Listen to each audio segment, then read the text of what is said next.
Quédate en Aquí Entre Nos con Julio César Labrador. ¿Qué tal, amigos? Bienvenidos a Aquí Entre Nos, un programa pensado en los maestros de escuela sabática. Como verán, nos tocó grabar fuera del estudio porque este patógeno viral del que todo el mundo está hablando nos cambió la vida literalmente de la noche a la mañana. Esto nos demuestra la verdad de aquella declaración que asegura que los eventos finales serán rápidos. Por lo tanto, estamos frente a un anticipo de lo que sucederá inmediatamente antes de la segunda venida de nuestro Señor Jesucristo. Por lo tanto, recuerden las palabras del Salvador que nos dice que cuando estas cosas comiencen a suceder, erguíos, porque vuestra redención está cerca. Así que nos tocó conducir la lección final del libro de Daniel en un momento histórico y sin igual. Pero algunos a lo mejor pensarán, ¿para qué prepararse para dar la lección si al fin y al cabo la mayoría de nuestros templos están cerrados y no vamos a poder dar la escuela sabática? Pues permíteme decirte que hay una forma diferente de ver esto. Ahora es cuando más se necesita de ti como maestro de escuela sabática. El pueblo de Dios necesita ser guiado. Esa clase es tu pequeña Grey y Dios te puso frente a ella para que la puedas conducir justo ahora en la que todos están recibiendo una cantidad de bombardeo informativo a través del cual el temor, el pánico, el miedo está llenando los corazones. Se necesita de una persona de su confianza, en alguien que ellos estén acostumbrados a ver como líder natural para que los inspire, para que los levante, para que los conduzca, para que no tengan miedo. Así que a mi manera de ver, tú fuiste puesto como una bendición para tu iglesia. Por lo tanto, te invito a que idees mecanismos a través de los cuales inspires a tu clase con las lecciones de la escuela sabática. No sé, puedes tenerla a través de llamadas telefónicas o videollamadas, enviando audios o utilizando las redes sociales. Pide al Señor que te inspire porque tú eres el intermedio por el cual Dios los va a inspirar también a ellos. Así que, mi querido maestro de escuela sabática, preparemos entre todos un pueblo para que se convierta en ese remanente que alce la voz en el mismo tono en que Daniel terminó su libro. ¿Recuerdas hace 13 semanas cómo comenzamos? Estaba Nabucodonosor invadiendo Jerusalén y llevando cautivos a Babilonia. Pero ¿cómo estamos terminando la lección este trimestre?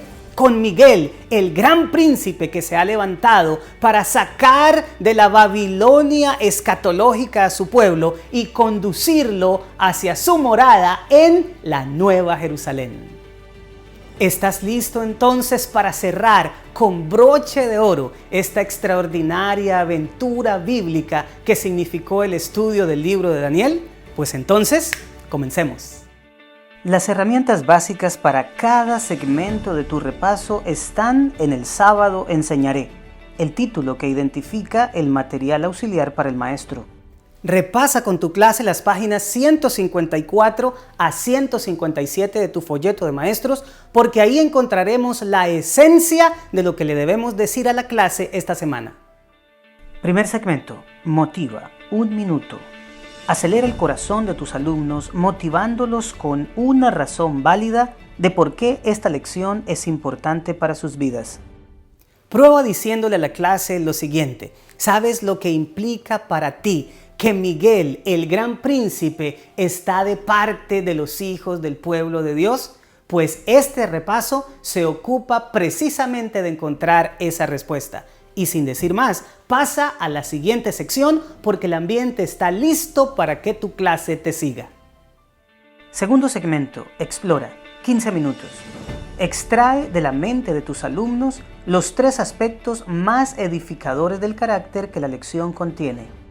Resultará muy positivo que le digas a tu clase que en las 2 últimas lecciones hemos estado viendo la última visión del libro de Daniel. En el capítulo 10 pudimos observar cómo se ponía el marco general, el gran conflicto entre Cristo y Satanás. Se vio claramente esto entre la guerra de los zares, el príncipe de Persia y Miguel, el gran príncipe. En el capítulo 11 remarcamos cómo los imperios mundiales fueron puestos bajo la lupa de los detalles. Contemplamos cómo resurgió la Babilonia mística y apocalíptica en la figura del rey del norte. Y ahora, en el capítulo final, observaremos cómo se levanta Miguel, el gran príncipe, el gran zar, para llevar al pueblo de Dios a la victoria y definitivamente triunfar sobre el máximo de todos nuestros enemigos, la muerte. Cuando Miguel se levanta ocurren cosas extraordinarias. Se purifica el santuario. El Hijo del Hombre recibe el reino frente al anciano de días y cae la roca para destruir todos los reinos físicos y espirituales y darle lugar al eterno reino de Dios. Así que estos son los 3 puntos que la lección de esta semana destaca. Número 1, Miguel, el gran príncipe.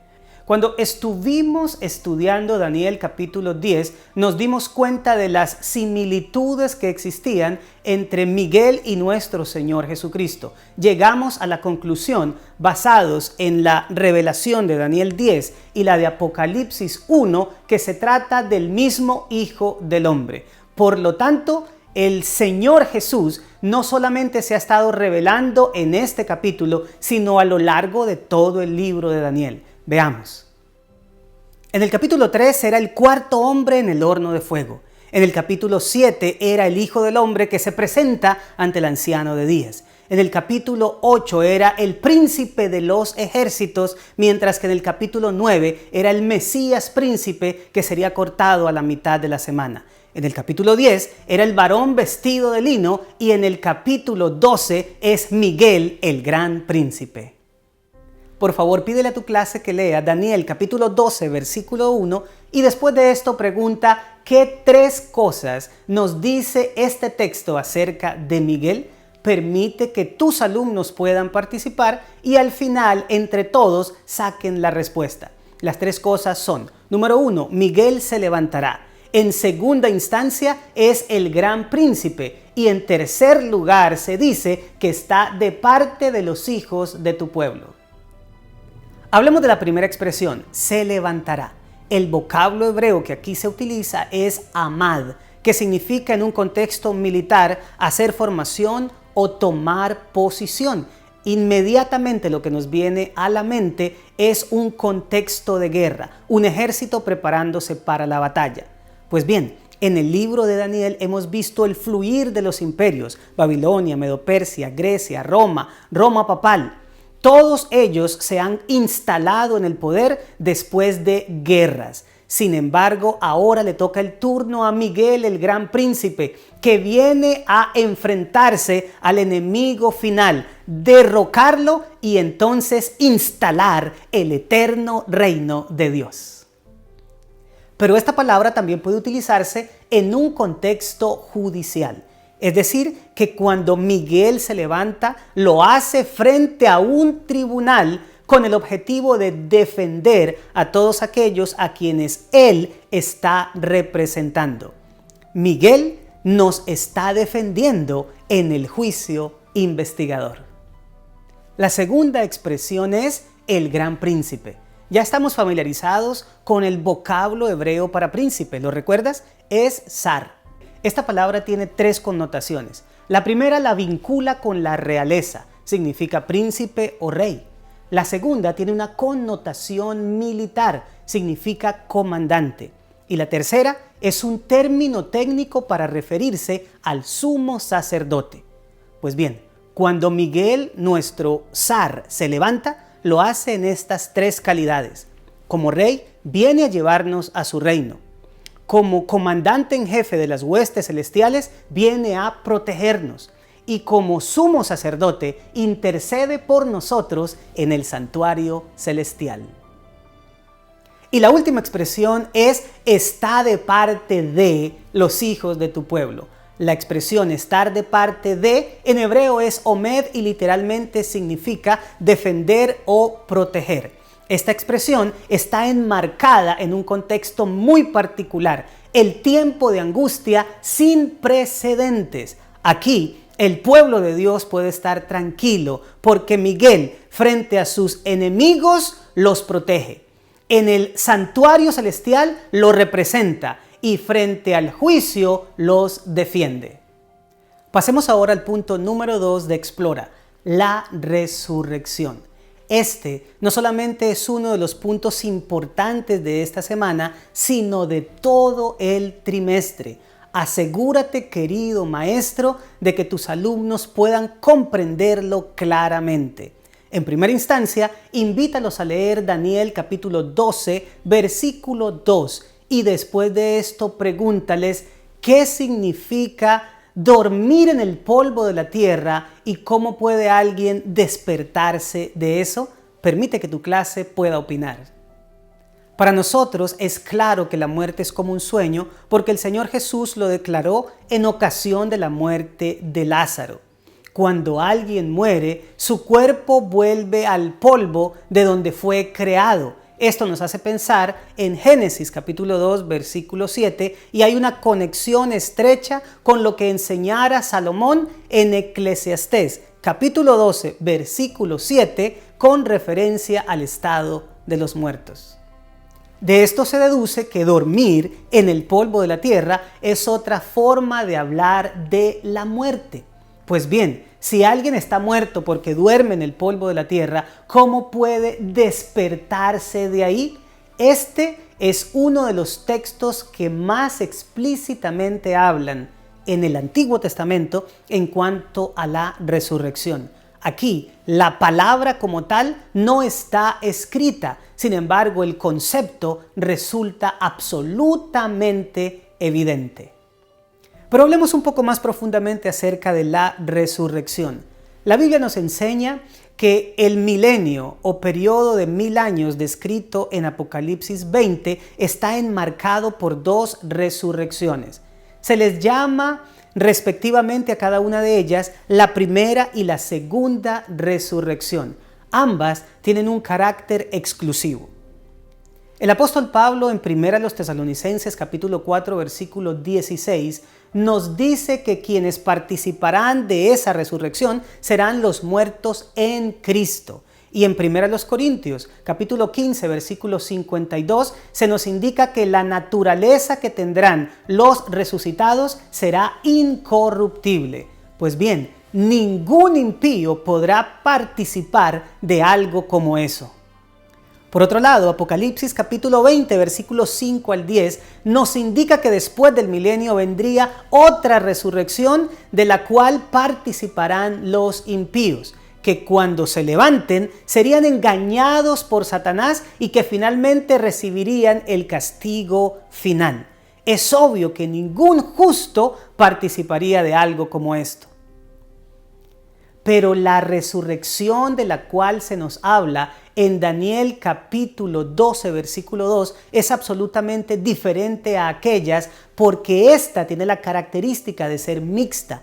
La Biblia dice que resucitarán unos para vida eterna y otros para vergüenza y confusión perpetua. Quiero remarcar que no se dice para muerte eterna, sino para vergüenza y confusión perpetua. Esto nos indica que hay una tercera resurrección, pero que no la podemos llamar así porque no es después de la segunda, más bien es antes de la primera, por lo cual en nuestra teología la hemos llamado la resurrección especial. De ella participarán, por un lado, los que traspasaron a Jesús, según Apocalipsis 1:7, y por el otro, los que reciban la bienaventuranza de Apocalipsis 14:13 de morir en el Señor a partir de la predicación del mensaje de los 3 ángeles. Vamos ahora al punto número 3 de Explora, los tiempos proféticos. de todo Daniel, probablemente este sea uno de los aspectos que más interpretaciones haya tenido. Sin embargo, en este programa nos vamos a adherir a lo que la Asociación General, a través de la Escuela Sabática y del folleto de este trimestre, está enfocando como su interpretación. Obviamente no vamos a ser dogmáticos, pero sí encontramos que hay aspectos bastante razonables para adherirnos a este concepto. Por favor, en clase, lean Daniel capítulo 12, versículos del 4 al 13 y después de esto traten entre todos de encontrar los diferentes periodos de tiempo que aquí se expresan. Comencemos con el primero, el tiempo del fin. Lo encontramos en el versículo 4. La expresión hebrea es Ed Kest. La primera vez que se la menciona está en Daniel 11:40, en donde se nos habla de que el rey del sur atenta contra el del norte. El contexto nos indica que se trata del momento en que la Revolución Francesa hace que el papado caiga en 1798. Daniel sigue hablándonos del tiempo del fin hasta llegar al capítulo 12, versículo 4. Lo que nos indica que este periodo, el tiempo del fin, comienza en 1798 y llega hasta la resurrección especial. En segunda instancia tenemos los 3 tiempos y medio de Daniel 12:7. Esta es en realidad la segunda vez que en el libro se nos menciona este periodo. La primera de ellas fue en Daniel 7:25. Allí se nos habla de los 1260 años en los que el cuerno tendría supremacía. Esto ocurre en ocasión de la ascensión al poder por parte del papado en el 538 y culminan con su caída en manos de los franceses en 1798. Llegamos ahora al tercer periodo profético, los 1290 días o 1290 años. Ustedes saben que estamos tratando una literatura profética apocalíptica y que el principio del día por año se debe aplicar a los periodos de tiempo. Pues bien, el autor considera que según el contexto estamos hablando del año 1798. Por lo tanto, ese debe ser el año en que culminan estos 1290 días. Para poder rastrear el inicio, debemos retroceder en la historia esta misma cantidad de años que nos lleva al 508. ¿Qué ocurrió en ese año? Tanto historiadores como intérpretes todavía no se ponen completamente de acuerdo, pero hay un acontecimiento que surge con mucha fuerza y es la conversión o el bautismo del emperador francés Clodoveo a la fe católica. Esto nos abre la puerta al siguiente periodo profético, los 1335 años de Daniel 12:12.